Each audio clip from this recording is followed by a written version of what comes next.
once again here in the NCAA 14 points. Pero again, I mentioned iba-iba yung nagli-lead sa Letran for the past 3 games. It was Gia. Last game, it was Yen Martin. Ngayon naman, ito na, Shaina Nitura. Ay, hindi, Shaina. Di pala, Judel Nitura. Kapatid mo pala eh, younger sister mo yun. Pasensya ka na. Okay, Judel, congratulations. Thank you po. Okay, Congrats, Judel. Thank you. Okay, Amazing. napakalaki nung in-improve mo this season at nung buong team. Nakita mo tong team na to last year. Munti kayo mag-Final Four, 1 win away. Diba, 5-4 kayo last year. Kamusta ang just basing it off kung ano yung mga nakita nyo tsaka yung preparation nyo going to this season. Describe mo naman sa amin yung naging journey mo in particular. Ngayon na nananalo kayo, 4-0 kayo ngayon in the team standings.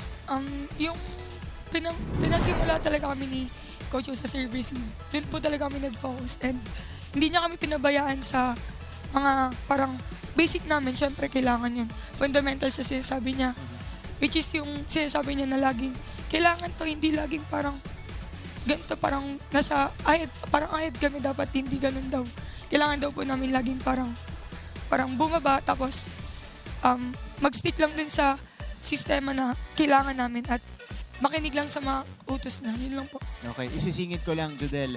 Kasi si Judel Nitura, kung familiar po yung surname, kung nanonood kayo ng basketball competition natin, si Cyrus Nitura, formerly of Perpetual, ngayon nasa EAC na, kapatid po niya, you come from a family of athletes. Star din yung kapatid niya sa juniors, magka-college na rin. Okay, may konting pressure ba na kailangan mo rin? Eka, si kuya, tapos yung kapatid mo, nagpapakita, ikaw maganda pinakita mo high school, pero ngayon emerging ngayong college. May pressure ba na panggaling ka dun sa pamilya mo, kailangan mo talagang mag-perform? Para sa akin, wala naman, pero may onti lang. Pero yun, sabi nga, parang sa sarili ko na lagi ko lang iniisip or parang pinangugutan ko talaga ng lakas is kung ano yung meron ako at kung ano yung kaya kong ibigay. Yun yung parang mas kailangan kong pag-igihan lalo at i-focus at i-improve yung sarili at open ears lang palagi. Yun lang naman, parang hindi ko kailangan makipagsabayan sa kung ano yung mga narating ng mga kapatid ko. Pero kaya kong gawin at gampanan kung ano yung maibibigay ko ba.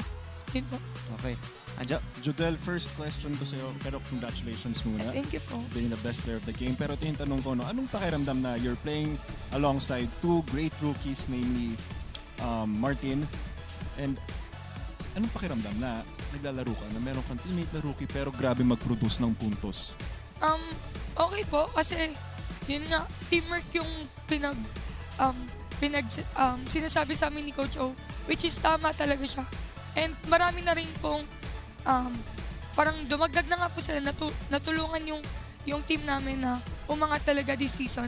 And mas pinag-iigihan talaga namin na mas mag-gel pa at sundin yung mga sistema na pinapagawa sa amin ng coach namin. Nahihirapan ba kayong mag-adjust sa sistemang pinasok ni Coach Oliver?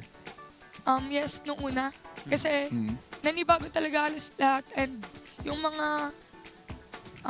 yung mga seniors namin, syempre, ilang years na rin po silang hawak ng dating coach namin. And yung patience talaga ni Coach O sa amin is sobrang haba and yung ibang coaches namin. At yun, dumating naman po kami sa punto na unti-unti din namin nakukuha at ito na po, yung bunga na mas pag-iigihan pa namin na makinig kay Coach O at sundin yung mga utos niya dahil yun talaga yung nakakatulong sa team. Alam mo, tama ka doon pagdating sa patience ni Coach. Ito yung pinakakalmadong nakita ko siya. Yeah. Sa lahat ng mga liga kinover ko siya. Totoo din. Diba? Sa Marks, mga oo. timeout, diba? Ito yung pinakakalmado siya. Pero, Jadel, may question kami sa'yo. Kasi kanina may napansin kaming variation dun sa service mo. Ayan, yung mga parang papush na, ikaw ba, ang intention ba rin, ifo-float mo? Ano ba, bago mong sinubukan, sinadya mo ba yon o talagang error yon pagdating sa side mo? Yung sabi kasi ni Coach O kasi kapag once na parang may middle na inactivate yung kabilang team, team. parang kailangan kong tignan kung alin yung parang mas mag-work. Though alam naman ni Coach O na kaya ko talagang tumarget ng serve. Pero mas kailangan talaga namin pa-abantayin lahat para yung middle hindi makaka-atake. Tama. So pinapractice po namin ni Coach O yung Short ball. Opo, short ball Paglagay lang. ng bola malapit Sa sa gitna, middle, lagi. middle Sa gitna. spiker. Yes. Oo, Okay. tama. Napansin namin kanina, lumulutang. Maigsi lang minsan, Oo, bumababa oo, ng eh. konti eh. Pero, siyempre, at least maganda yung intensyon Mhm. at aabangan pa yan natin sa mga susunod yung laban, Judel. Pero 16 points today, grabe. Napakarami mong ipinuntos ngayong araw na to at parang hindi ka mapigilan. Anong meron dun sa down the line area na yan na talagang favorite mo? Kasi dun mo lahat pinuntahan eh. Walang Oo. na-check eh. Isang beses ka lang nag-cross court. Oo. Bilang na bilang namin ni Martin. Lahat down the line. Nung training namin kapon, sabi lang ni Coach O na hindi palaging malakas or kahit parang ilakas mo man yan. Dapat may pag-aanin, may contact ng maayos sa bola at kailangan line talaga. Kung saan yung butas ng team, doon mo talaga ilalagay. At lagi may variation talaga daw dapat po. At nakikita na natin yan, lalo ka pang gumagaling sa pagbabasa ng depensa at kung saan mo ilalagay yung mga atake mo. Judel, pagkakataon mo ng batiin lahat ng mga nanonood sa inyo, your supporters, family mo na napapanood ka ngayon via live stream. Go ahead. Shoutout ko po sila mama na nanonood. At yung mga ate ko po, yung SGA po at yung alumni ng Letran. Thank you po sa support nyo at sana supportahan nyo pa rin po kami hanggang dulo at gagawin po namin ng mas maigi yung kailangan namin gawin. Thank you po. Yan o, Judel Natura of the Letran Lady Knights pacing the team with 16 points today. Congratulations. Congrats, Judel. At good luck sa Sunday. Ang laking laban nun. Mhm. Okay, teka, kinakabahan ka ba sa Sunday? Anong thoughts mo doon? Nakalaban mo na yung binild last season. Kamusta yung kumpiyansa mo going into that game? Sa ko naman po mindset, parang kalma lang. Parang wala pa naman nangyayari.